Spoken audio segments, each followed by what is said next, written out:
పిల్లలకి, పెద్దలకి అందరికీ విజ్ఞాన వినోదాన్ని అందించే చందమామ కథలు విందాం. ఈరోజు రెండవ కథని విందాం. కథ పేరు అపాత్రుడికి వరం. ఇక కథలోకి వెళ్తే, ఒక ఊళ్ళో రంగడు అనే ఒక పనికి మాలిన కుర్రవాడు ఉండేవాడు. వాడి తల్లి వడలు వేసి అమ్ముతూ ఇల్లు గడిపేది. రంగడికి చదువు ఏమాత్రం అంటలేదు. కానీ వాడు మాత్రం తాను చాలా తెలివిగలవాడినని, తన తెలివితేటలు ఎవరూ అర్థం చేసుకోవటం లేదని అనుకునేవాడు. వడలు అమ్మటంలోనైనా రంగడు తనకు సహాయపడతాడేమో, తాను మరేదన్నా పనులు చూసుకోవచ్చని తల్లి ఆశపడింది. కానీ రంగడు వడలు కొనే వాళ్లతో పోట్లాట్లు తెచ్చుకొని తల్లి ఆశ నిరాశపరిచేశాడు. చివరికి ప్రాణం విసిగి తల్లి వాణ్ణి తిట్టి ఇంటి నుంచి వెళ్ళగొట్టింది. రంగడికి పౌరుషం వచ్చింది.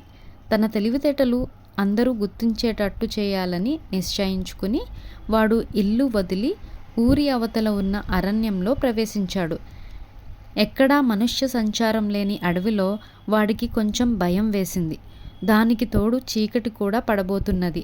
వాడు ఒక చెట్టు ఎక్కి కూర్చున్నాడు. అదే చెట్టు మీద చాలా కాలంగా ఒక భూతం ఉంటున్నది. ఆ భూతానికి ఒక చెల్లెలు ఉండేది. ఒక మంత్రవేత్త ఆమెను ఒక సీసాలో బంధించి ఆ చెట్టు మొదట్లో పాతిపెట్టాడు. చెట్టు మీద ఉన్న భూతం తనకు తానై నేలను తవ్వి చెల్లెల్ని విడిపించలేదు. అందుకు ఎవరి సహాయమైనా కావాలి. ఇప్పుడు ఎవరో మనిషి చెట్టెక్కినట్టు గ్రహించి ఆ భూతం, "ఎవరయ్యా నువ్వు?" అని అడిగింది. తనలాగే మరో మనిషి చెట్టు మీద ఉన్నాడు అనుకుని రంగడు, "నా పేరు రంగడు, చాలా తెలివైన వాణ్ణి" అన్నాడు. "ఆహా, తెలివైన వాడివైతే నాకొక చిన్న సహాయం చెయ్యి" అన్నది భూతం. తనను ఒకరు సహాయం అడుగుతున్నందుకు రంగడు ఎంతో గర్వపడి, "తప్పకుండా చేస్తాను. ఏం సహాయం కావాలో చెప్పు" అని అన్నాడు. "చెట్టు దిగి చెట్టు మొదట్లో తవ్వి నేలలో పాతి ఉన్న సీసా తియ్యి" అన్నది భూతం. రంగడు చెట్టు దిగి నేలను వేళ్లతో కెలికి చూశాడు. నేల గట్టిగా ఉన్నది. "తవ్వడానికి గుణపం కావాలే" అని అన్నాడు. "నీ తెలివి ఉపయోగించు" అన్నది భూతం. రంగడు చుట్టూ చూశాడు. దూరాన ఎక్కడో కాస్త వెలుగు కనిపించింది. అక్కడెవరో మనుషులున్నట్టున్నారు. "గుణపం పట్టుకొస్తాను" అంటూ రంగడు అటుకేసి వెళ్ళాడు. అక్కడ నిజంగానే ఒక కోయవాళ్ళు గుడిసె ఉంది. అందులో కోయ దంపతులు ఉన్నారు. తన ఊహ నిజమైనందుకు రంగడు చాలా గర్వపడి, "ఇప్పుడే తిరిగి ఇచ్చేస్తాను, ఒక గుణపం ఇయ్యండి" అని కోయ దంపతులను అడిగాడు. వాళ్లకు గుణపం అంటే ఏమిటో తెలియలేదు. "అసలు నువ్వు ఎవరు? ఇక్కడికెందుకు వచ్చావు?" అని వాళ్ళు రంగణ్ణి అడిగారు. "నేను చాలా తెలివిగలవాణ్ణి, త్వరగా నాకు గుణపం ఇచ్చేయండి" అన్నాడు రంగడు. తమ వెంట రమ్మని వాళ్ళు రంగణ్ణి ఆ సమీపంలోనే ఉన్న ఒక మునీశ్వరుడి దగ్గరికి తీసుకుపోయారు. మునీశ్వరుడు రంగణ్ణి చూస్తూనే వాడి సంగతంతా గ్రహించి, "నువ్వు వట్టి అమాయకుడివి. నువ్వు బాగుపడేందుకు ఒక వరం కోరుకో నాయనా, ఇస్తాను" అని అన్నాడు. "నాకు వరం అక్కర్లేదు, గుణపం కావాలి" అన్నాడు రంగడు. "గుణపం కూడా ఇస్తాను" అంటూ మునీశ్వరుడు వాడికి ఒక గుణపం ఇచ్చి వాడు కోరుకున్నది జరిగేటట్లు వరం కూడా ఇచ్చాడు.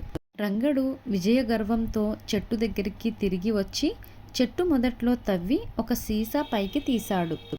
చెట్టు మీద ఉన్న భూతం రంగడు చేసిన పనికి సంతోషించి, "బేష్, ఆ సీసాను పగలగొట్టు" అన్నది. "ఇంత కష్టపడి సీసా తీసింది పగలగొట్టడానికా? నేనేం తెలివి తక్కువ వాడిననుకున్నావా?" అన్నాడు రంగడు. "అందులో బంగారం ఉంది, సగం నీకిస్తాను" అన్నది భూతం. తన తెలివితేటలతో బంగారం సంపాదిస్తున్నందుకు రంగడు గర్వపడి సీసాను నేలకేసి గట్టిగా కొట్టాడు. పెద్ద చప్పుడుతో సీసాలో నుంచి భూతం బయటికి వచ్చింది. "ఎక్కడ నా బంగారం?" అంటూ అరిచాడు రంగడు. వాడు భూతాన్ని చూడలేదు. చెట్టు మీద భూతం వాడి ముందు కొన్ని బంగారు నాణాలు విసిరింది. రంగడు వాటిని ఏరుకుని తన ప్రయోజకత్వం తల్లికి రుజువు చేద్దామని చీకట్లోనే పడి ఇంటిదారి పట్టాడు. మధ్యదారిలో వాన వచ్చింది. వానలో ఇంకా ఎంతో దూరం నడవడం వాడికి చిరాకు అనిపించింది. మునీశ్వరుడి వరం జ్ఞాపకం వచ్చి నేనుండే దేశంలో వానలు ఉండరాదు అని కోరుకున్నాడు. వెంటనే వర్షం ఆగిపోయింది. రంగడు తన తెలివితేటలకు అమితంగా సంతోషపడి ఇంటికి పోయి తల్లికి బంగారం ఇచ్చి తాను సాధించిన ఘనకార్యాలన్నీ తల్లికి గర్వంగా చెప్పాడు. మునీశ్వరుడిచ్చిన వరంతో తను వానను ఆపాడని తెలియగానే వాడి తల్లి అదిరిపడింది. ఈ సంగతి తెలిస్తే 10 మంది కలిసి వాణ్ణి చంపేస్తారు. అయినా వాడు వెర్రిబాగులవాడు కనుక వాడు చెప్పింది నిజం కాకపోవచ్చునని ఆమె తనను తాను సమాధానపరుచుకున్నది. కానీ అది మొదలు ఆ దేశంలో వానలు లేవు. తీవ్రమైన కాటకం ఏర్పడింది. అయితే దేశం సంపన్నమైనది కావటం చేత రాజు ఇతర దేశాల నుంచి ఆహార ధాన్యాలు కొని ఆ సంవత్సరం గడిపేశాడు. కానీ మరుసటి ఏడు కూడా దేశంలో వర్షం లేదు. విచిత్రం ఏమిటంటే చుట్టుపక్కల దేశాల్లో భారీగా వర్షాలు కురుస్తూనే ఉన్నాయి. కానీ తమ రాజ్యంలో మాత్రం చుక్క వర్షం కూడా లేదు. రంగడు తల్లికి ఇప్పుడు రంగడి వరం మీద నమ్మకం కుదిరింది. ఆమె తన కొడుకుతో అరణ్యంలో మునీశ్వరుడు ఉండే చోటికి పోయింది. అయితే ఆ మునీశ్వరుడు అక్కడ లేడు. ఆయన ఎక్కడికి వెళ్ళాడో కోయవాళ్లకు కూడా తెలియదు. రంగడి తల్లి రాజును చూడబోయి, మహారాజా, నా కొడుక్కు అభయం ఇచ్చేటట్టుంటే వానలు కురవకపోవడానికి కారణం చెప్తాను. దేశాన్ని కాపాడే మార్గం మీరే చూడండి అన్నది. నీ కొడుక్కు అభయం ఇస్తున్నాను, చెప్పు అన్నాడు రాజు. ఆమె జరిగిందంతా చెప్పి, ఎందుకు పనికిరాని నా కొడుకు దేశానికి కూడా పనికిరాకుండా పోయాడు అని కళ్ళ నీళ్లు తుడుచుకున్నది. రాజుకు మతిపోయింది. ఆయన తన మంత్రితో ఆడిన మాట నిలబెట్టుకుని అపఖ్యాతి రాకుండా చూసుకోనా, లేక ఈ పనికిరాని కుర్రవాణ్ణి చంపి ప్రజల ప్రాణాలు కాపాడనా అన్నాడు. మంత్రి ఒక్క క్షణం ఆలోచించి, రంగడు పనికిరాని వాడు ఎలా అవుతాడు ప్రభు? వాడు ప్రాణాలతో ఉంటే మీరు చక్రవర్తి కావచ్చు అన్నాడు. అదెలా అన్నాడు రాజు. రంగడు తాను ఉండే దేశంలో వానలు పడకుండా వరం కోరుకున్నాడు. వాడు ఏ దేశంలో ఉంటే ఆ దేశంలో వానలు పడవు. వీడిని 2 ఏళ్ల పాటు ఏ దేశంలో ఉంచితే ఆ దేశం ఆర్థికంగా దెబ్బతిని మనకు సులభంగా వశమవుతుంది అన్నాడు మంత్రి. మంత్రి ఆలోచన బ్రహ్మాండంగా పారింది. కొద్ది సంవత్సరాల కాలంలో చుట్టుపక్కల ఉన్న దేశాలన్నీ రాజుకు లొంగిపోయాయి. ఆయన ఆ అన్ని దేశాల మీద చక్రవర్తి అయ్యాడు. ఇప్పుడు రంగడిని ఏం చేయాలన్న సమస్య వచ్చింది.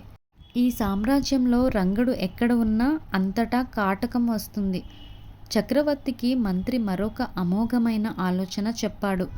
దాని ప్రకారం రాజు ఒక చిన్న గ్రామాన్ని స్వతంత్ర రాజ్యంగా ప్రకటించి దానికి రంగడిని రాజుగా అభిషేకించాడు. రంగడి రాజ్యంలో వానలు పడవు, పంటలు పండవు. కానీ చక్రవర్తి నుండి రంగడు రాజ్యానికి ఎంత కావాలంటే అంత ధన సహాయం లభిస్తూ ఉంటుంది. సోమరిపోతులకు, విలాస జీవితాలు గడపదలిచిన వారికి అది అద్భుతమైన దేశం. ఒక ముని ఒక అపాత్రుడికి ఇచ్చిన వరం ఆ రాజ్యం రూపంలో వెలిసింది. అపాత్రుడికి వరం అనే కథ ఇక్కడితో సమాప్తం. మరొక చందమామ కథతో మళ్ళీ కలుద్దాం. ఈ కథపై మీ అభిప్రాయాల్ని కామెంట్స్ ద్వారా తెలియచేయండి. మరిన్ని అద్భుతమైన చందమామ కథల కోసం మన ఛానల్ని సబ్స్క్రైబ్ చేసుకోండి. ధన్యవాదాలు.